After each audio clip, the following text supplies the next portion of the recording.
Welcome back dear students.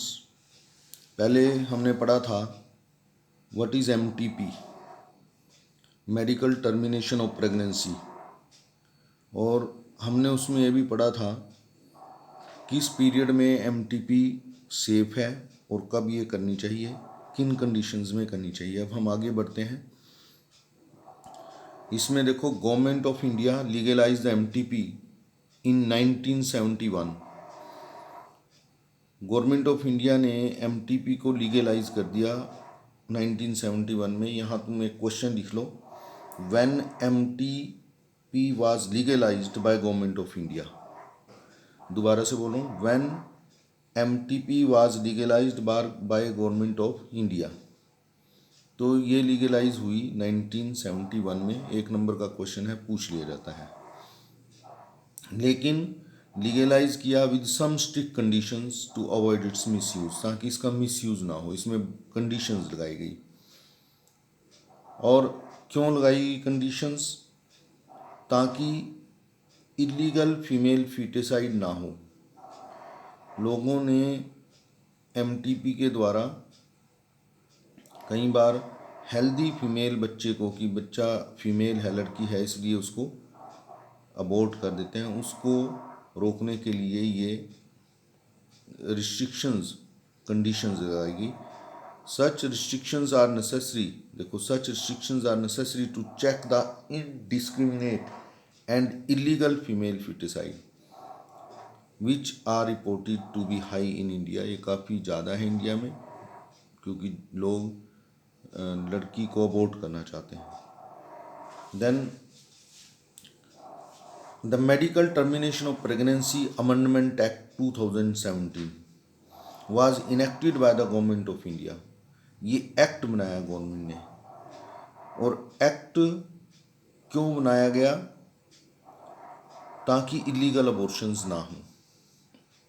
जो भी हमने बात की थी, फीमेल फीटिसाइड ना हो, इलीगल अबॉर्शन। तो इसमें भी एक क्वेश्चन तुम लिख सकते हो, लिख लें एक बार। Name the act which prevent illegal abortion. Name the act which prevent illegal abortion. तो उस एक्ट का नाम है medical termination of pregnancy amendment act 2017। What is this act? ये एक्ट है क्या? देखो,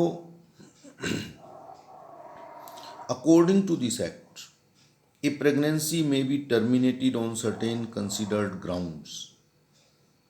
मतलब कुछ ग्राउंड्स बनाए गए, उन्हीं ग्राउंड के ऊपर ये जो एमटीपी है वो अलाउड है। वो हम नीचे पढ़ेंगे अभी।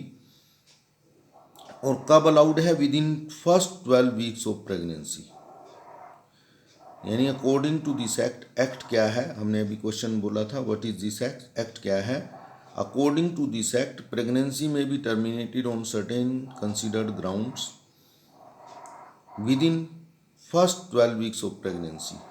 पहले 12 हफ्ते में ही प्रेगनेंसी को टर्मिनेट किया जा सकता है।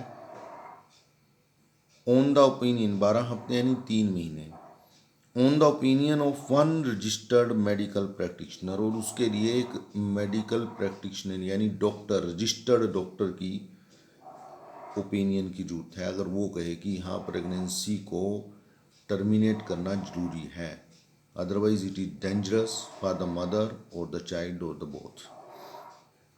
If pregnancy has lasted more than 12 weeks, अगर 12 हफ्ते से ज़्यादा की प्रेगनेंसी है, 3 महीने से ज़्यादा की, बट फ्यूअर देन 24 वीक्स, और 6 महीने से कम है, 2 registered medical practitioners must be of the opinion formed in good faith. फिर 2 डॉक्टर्स की, यानी जो रजिस्टर्ड डॉक्टर हैं, मेडिकल प्रैक्टिशनर हैं, उनकी ओपिनियन की जरूरत है कि एमटीपी जरूरी है। 2 डॉक्टर्स की ये राय होनी चाहिए। That the required ground exist. Ground for such termination. अब ग्राउंड्स क्या हैं, किन किन कंडीशन में? इसमें भी एक क्वेश्चन लिख लो। अब क्वेश्चन है, व्हाट आर द कंडीशंस। यहां पर इससे ऊपर क्वेश्चन लिखना है, यहां पर, what are the conditions in which MTP of pregnancy is advised. दोबारा से बोल रहा हूं, what are the conditions in which MTP of pregnancy is advised. तो यहाँ पर आ जाएगा the continuation of pregnancy would involve a risk to the life of the pregnant women.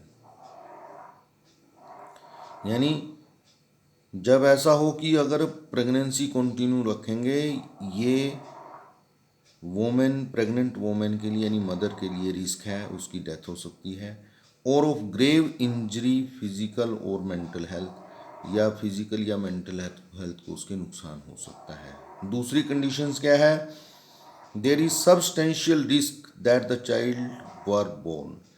जो चाइल्ड है, जो बच्चा पैदा होने वाला है, उसके लिए रिस्क है। It would suffer from physical और मेंटल अबनॉर्मेलिटीज़। जो बच्चा है उसमें कोई ना कोई बीमारी होगी, फिजिकल या mental, as to be seriously handicapped, या वो सीरियसली हैंडीकैप्ड होगा। उन कंडीशन में MTP की जा सकती है। इन केस ऑफ रेप, उस कंडीशन में MTP की जा सकती है। या फिर कॉन्ट्रासेप्टिव फेल्योर, भी कपल कहता है, हस्बैंड वाइफ कहते हैं कि हमने तो कॉन्ट्रासेप्टिव यूज़ किया था, we don't want child, but due to failure of contraceptive pregnancy take place. In such cases, उन केसेस में कि प्रेगनेंसी इसलिए हो गई कि कॉन्ट्रासेप्टिव यूज़ किया था लेकिन वो फेल हो गया और हम बच्चा नहीं चाहते, तब ये MTP अलाउड होती है। तो ये क्वेश्चन का आंसर है। ये 4 पॉइंट हैं। क्वेश्चन दोबारा से बोलता हूँ, what are the conditions in which MTP of pregnancy is advised. Now we come to the next one. हमने क्वेश्चन ही लिख दिया है, what do you mean by STIs? Write down some of STIs। STIs क्या है? Sexually transmitted infections. यानी ये वो इन्फेक्शंस हैं जो सेक्सुअल एक्ट के कारण होती हैं, सेक्सुअल पार्टनर्स में होती हैं, एक दूसरे में ट्रांसमिट हो जाती हैं। STIs are those infections and communicable, जो कम्युनिकेबल है यानी एक से दूसरे में जाती हैं, which are transmitted from an infected person to healthy person. एक इन्फेक्टेड पर्सन से हेल्दी पर्सन में चली जाती है ड्यूरिंग सेक्सुअल इंटरकोर्स और unprotected sexual contact. These are also called VDs, यानी वर्नियल डिजीजेज भी इनको हम कहते हैं, और RTI बोलते हैं इनको, रिप्रोडक्टिव ट्रैक इन्फेक्शंस। इनके एग्जाम्पल्स हैं gonorrhoea, syphilis, genital herpes, chlamydiasis, genital warts, trichomoniasis, hepatitis B, and most discussed infection HIV leading to AIDS. तो डियर स्टूडेंट्स, ये तुमने सारे नाम याद करने हैं। हमने नीचे क्वेश्चन भी लिखा है, name the STDs। Sorry, question क्या है यहाँ पर, तुम लिख लो, write down the examples of STDs, STIs या STDs, VD और RTI। दोबारा से सुन लो, give the examples of STIs, VD venereal diseases और RTI रिप्रोडक्टिव ट्रैक इन्फेक्शंस। ये नाम है। देखो, नंबर 1 गोनोरिया, दोबारा से बोल रहा हूँ, number 2 syphilis, number 3 genital herpes, number 4 chlamydiasis, number 5 genital warts, number 6 trichomoniasis, hepatitis B and AIDS. ये नाम याद करने हैं। अब इनमें से जो ये डिजीज़ हैं, इनमें से एड्स, HIV और एड्स और हेपेटाइटिस B, ये 2 बीमारियां ऐसी हैं जो इंजेक्शन वगैरह से भी फैल जाती हैं। यानी अगर हमने एक व्यक्ति जिसको ये दोनों में से कोई एक बीमारी है, उसको इंजेक्शन लगाया और उसी सुई से हमने दूसरे आदमी को जो हेल्दी है उसको इंजेक्शन लगा दिया, तो ये डिजीज़ हेल्दी आदमी को भी हो जाएगी with the help of injections, needle, ठीक है। या फिर हम जैसे शेव करते हैं, शेव में ब्लेड यूज़ करते हैं, ड्यूरिंग द शेविंग अगर ब्लेड से कट लग गया और वो व्यक्ति जो है उसको HIV है, HIV पॉजिटिव है, वो एड्स है, या हेपेटाइटिस बी है, उसी ब्लेड से दूसरे आदमी की शेव की जाती है और उसमें भी कट लग गया, तो ब्लड कॉन्टैक्ट में आने से दो आदमियों का, उससे भी ये डिजीज़ फैलती है। सो हमने क्वेश्चन लिखा है, name the STIs which are transmitted by injection, blood transfusion etcetera. तो दो डिजीज़ हैं ये। Some of the infections like hepatitis B and HIV can be transmitted by sharing of injection needles, surgical instrument, etc. with infected persons. Transfusion of blood चढ़ाने से एक दूसरे में, जब और from the infected mother to the fetus। तो ये disease हैं दो, ये हमने नाम याद करने हैं। अब नेक्स्ट है ऐसे ही क्वेश्चन लिखा हमने, name the STDs which can not be treated. इनमें से कौन सी STDs हैं जो ऊपर हमने लिखे हैं जिनको ट्रीट नहीं किया जा सकता। देयर आर 3 डिजीज़, 3 बीमारियां हैं जिनका कोई ट्रीटमेंट नहीं है, जिनका कोई इलाज नहीं है। वो कौन कौन सी हैं देखो, एक तो HIV एड्स एक ही बात है, दूसरा हेपेटाइटिस B, और तीसरी बीमारी है दैट इज कॉल्ड जेनिटल, तीसरी बीमारी है जेनिटल हर्प्स। ये लिखा है जेनिटल हर्प्स। तो यहाँ क्वेश्चन है, उसमें आंसर भी हमने लिख दिया है। तो एक्सेप्ट HIV को छोड़कर, हेपेटाइटिस B को छोड़कर, जेनिटल हर्प्स को छोड़कर सारी बीमारियां क्योरेबल हैं। यानी ये 3 बीमारियां हैं which can not be cured. तो यहाँ क्वेश्चन लिखा है, name the STD which can not be cured, HIV, hepatitis B and genital herpes. ये बीमारियां, इनका इलाज नहीं है, बाकी सभी बीमारियों का इलाज है। Now we come to the symptoms of the STDs। Question यहाँ लिख लेंगे, what are the symptoms of STDs।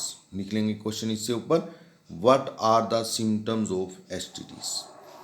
तो या फिर ये क्वेश्चन और है, why the STD remains undetected for long time in female.